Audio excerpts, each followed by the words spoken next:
नमस्ते दोस्तों, कहानी पसंद आए तो चैनल को लाइक सब्सक्राइब जरूर करना। बैठक की मेज पे रखा मोबाइल फोन बार बार बज रहा था। मनोहरा ने इधर उधर झांका। शायद उसके मालिक बाबू बंका सिंह गलती से मोबाइल फोन छोड़कर गांव में ही कहीं जा चुके थे। मनोहरा ने दौड़कर मोबाइल फोन उठाया और कान से लगा लिया। उधर से रोबदार जनाना आवाज आई, हेलो, मैं निक्की की माँ बोल रही हूँ। अपनी मालकिन की माँ का फोन पाकर मनोहरा घबराते हुए बोली, जी मालिक घर से बाहर गए हुए हैं। अरे तू उनका नौकर मनोहरा बोल रहा है क्या? जी जी मालकिन, ठीक है, मुझे तुमसे ही बात करनी है। कल निक्की बता रही थी कि तू जितना ख्याल भैंस का रखता है उतना ख्याल निक्की का नहीं रखता। क्या ये बात सच है? मनोहरा और घबरा उठा। वे अपनी सफाई में बोला, नहीं नहीं मालकिन, ये झूठ है। मैं निक्की मालकिन का हर हुक्म मानता हूँ। ठीक है, आइंदा उनकी सेवा में कोई कोताही नहीं होनी चाहिए। इतना वह कहकर मोबाइल फोन कट गया। मनोहरा ने ठंडी सांस ली। उसका दिमाग दौड़ने लगा। फोन की आवाज जानी पहचानी सी लग रही थी। निक्की मालकिन जब से इस घर में आई हैं तब से वे कई बार उसे बेवकूफ बना चुकी हैं। उसने ओट लेकर आंगन में झांका। निक्की मालकिन हाथ में मोबाइल फोन लिए हंसी के मारे लोटपोट हो रही थी। मनोहरा सारा माजरा समझ गया। वह मुस्कुराता हुआ भैंस धोने निकल पड़ा। निक्की बाबू बंका सिंह की दूसरी पत्नी थी।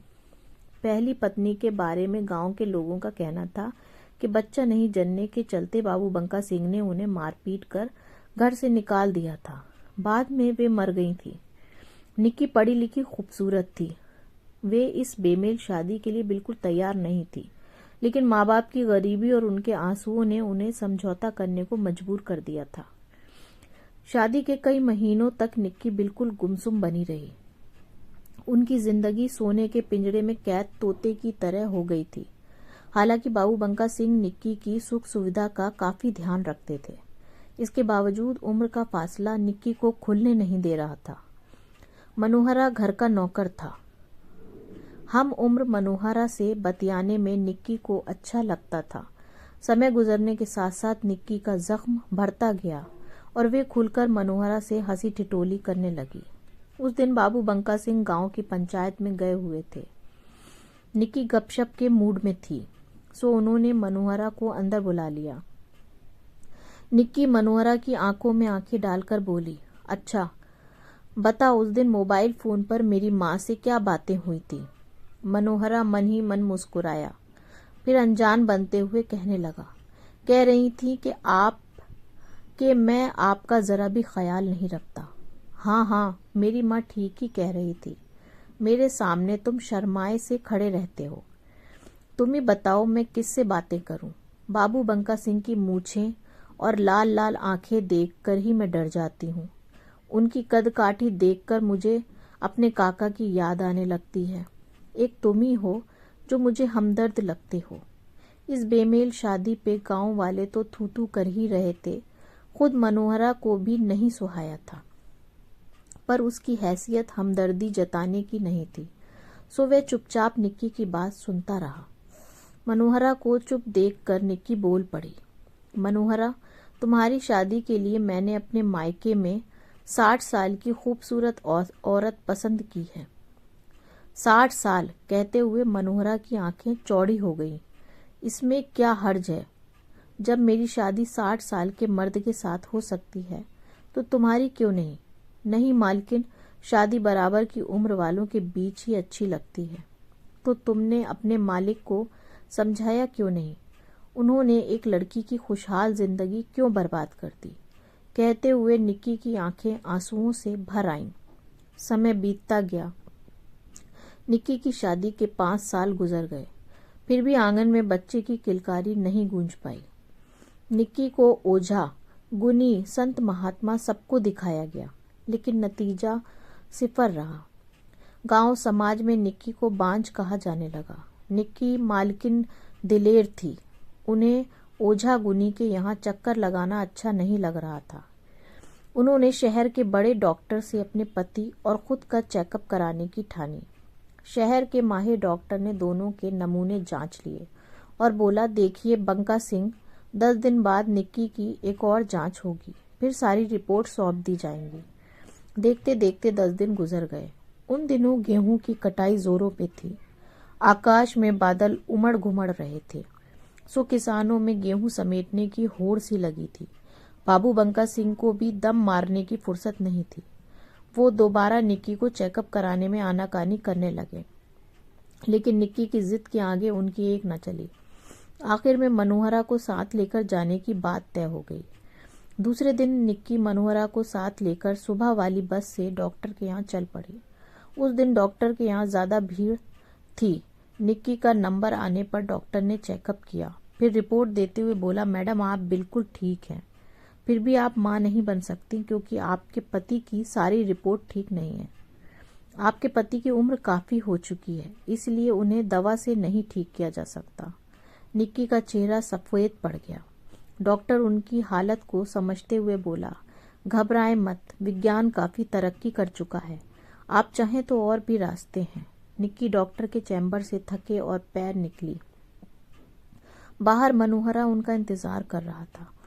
वह निक्की को सहारा देते हुए बोला, मालकिन सब ठीक ठाक तो है।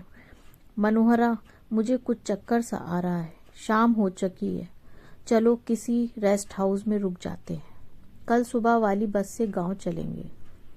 ऑटो रिक्शा में बैठते हुए मनोहरा बोला, मालकिन गांव से होकर निकलने वाली एक बस का समय होने वाला है, उससे हम लोग निकल चलते हैं। हम लोगों के आज नहीं पहुंचने पर कहीं मालिक नाराज नहीं हो जाएं। भाड़ में जाए तुम्हारा मालिक, उन्होंने मुझे कहीं का नहीं छोड़ा।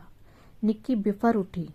ऑटो रिक्शा एक रेस्ट हाउस में रुका। निक्की ने 2 बेड वाला कमरा बुक कराया और कमरे में जाकर निढाल पड़ गई। उनके दिमाग में विचारों का पहिया घूमने लगा। मेरे पति ने अपनी पहली पत्नी को बच्चा नहीं जन्ने के कारण ही घर से निकाला था, लेकिन खोट मेरे पति में है, यह कोई नहीं जान पाया। अगर इस बात को मैंने उजागर किया तो ये समाज मुझे बेहया कहने लगेगा। हो सकता है कि मेरा भी वही हाल हो जो पहली पत्नी का हुआ था। निक्की के दिमाग के एक कोने से आवाज आई, डॉक्टर ने बताया है कि बच्चा पाने के और भी वैज्ञानिक रास्ते हैं। लेकिन दिमाग के दूसरे कोने ने इस सलाह को काट दिया। क्या बाबू बंका सिंह अपनी झूठी शान के चलते ऐसा करने देंगे? सवाल जवाब की चल रही इस आंधी में अपने को बेबस पाकर निक्की सुबकने लगी। मनोहरा को भी नींद नहीं आ रही थी। मालकिन के सुबकने से उसके होश उड़ गए। वह पास आकर बोला, मालकिन आप रो क्यों रही हैं? क्या आपको कुछ हो रहा है? निक्की का सुबकना बंद हो गया। उन्होंने जैसे फैसला कर लिया था। वे मनोहरा का हाथ पकड़कर बोली, मनोहरा, जो काम बाबू बंका सिंह 5 साल में नहीं कर पाए, वह काम तुझे करना है। बोलो, मेरा साथ दोगे? मनोहरा निक्की की बातों का मतलब समझे बिना ही फटाक से बोल पड़ा, मालकिन, मैं तो आपके लिए जान भी दे सकता हूँ। निक्की मालकिन मनोहरा के गले लग गई। उनका बदन तवे की तरह जल रहा था। मनोहरा हैरान रह गया। वह निक्की से अलग होता हुआ बोला, नहीं मालकिन, यह मुझसे नहीं होगा। मनोहरा, डॉक्टर का कहना है कि तुम्हारे मालिक में वह ताकत नहीं है जिससे मैं माँ बन सकूं। मैं तुमसे बच्चा पाना चाहती हूँ। नहीं, यह नमक हरामी होगी। मनोहरा, यह वक्त नमक हरामी या नमक हलाली का नहीं है। मेरे पास सिर्फ एक रास्ता बचा है और वह तुम हो। सोच लो, अगर मैंने देरी से बाहर पैर रखा तो तुम्हारे मालिक की मूछें नीची हो जाएंगी। कहते हुए निक्की ने मनोहरा को अपनी बाहों में समेट लिया। कोमल बदन की छुअन ने मनोहरा को मदहोश बना डाला। उसने निक्की को अपनी बाहों में ऐसा जकड़ा कि उनके मुंह से आह निकल पड़ी। घर आने के बाद भी लुक छिप कर यह सिलसिला चलता रहा। आखिरकार निक्की ने वह मंजिल पा ली जिसकी उन्हें दरकार थी।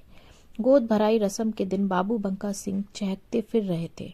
निक्की दिल से मनोहरा की आभारी थी जिसने एक उजड़ते घर को बचा लिया था।